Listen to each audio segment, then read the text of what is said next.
იღუმენი ნიკონი, დაცემული სულნი. მივიღე შენი ნაღვლიანი წერილი. ძალიან მეწოდები, სერგიც მეწოდება. ტყუილ უბრალოდ იღუპება კაცი. ყველაზე ცუდი ისა, რომ როცა ავადმყოფობა ემუქრებოდა, სწორ გზაზე დადგა, ხოლო როგორც კი გამოჯამრთელდა, მაშინვე ყველაფერი დაავიწყდა. შეახსენე მას ის სიტყვები, უფალმან რომ უთხრა განკურნებულ გარღვეულს. აჰა, ცოცხალ იქმენ, ნუღარა სოდავ, რაითა არა უძვირესი რაიმე გეყო შენ. იოანეს სახარებიდან. რა შეიძლება იყოს იმაზე უარესი, როცა კაცი 38 წელი სნეულის სარეცელზეა მიჯაჭვული. ერთადერთი რამ, საუკუნო სატანჯველი სიკვდილის შემდეგ. შენი ლოცვებისა და სერგისადმი სიყვარულისთვის უფალმან მას გულისხმის ყოფა მიანიჭა.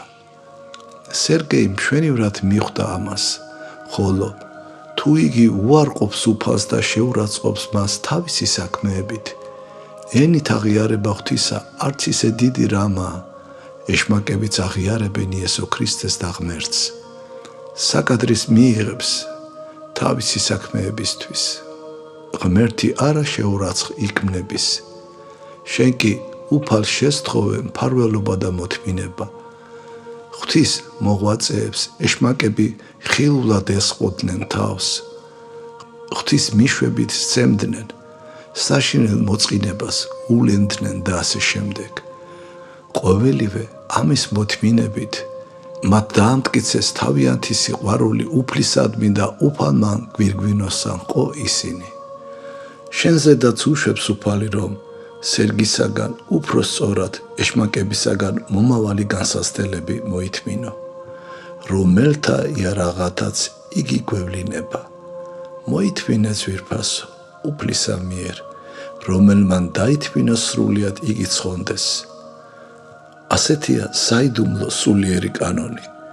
მრავლითა ჭირითა ჯერ არ საიჩვენ და შესვლა ისასუფეველს ღვთისასა. ურთხევა ღვთისა და მისი შეწევნა გფარავდეს ყოველგვარი ბოროტებისაგან. ნუ გეშინია, ღვთის ნების გარეშე, თმის ერთი ღერიც არ ჩამოგვარდება. ეშმაკი წინ უკან დახტის, საქმე კი თავისი რიგით მიდის.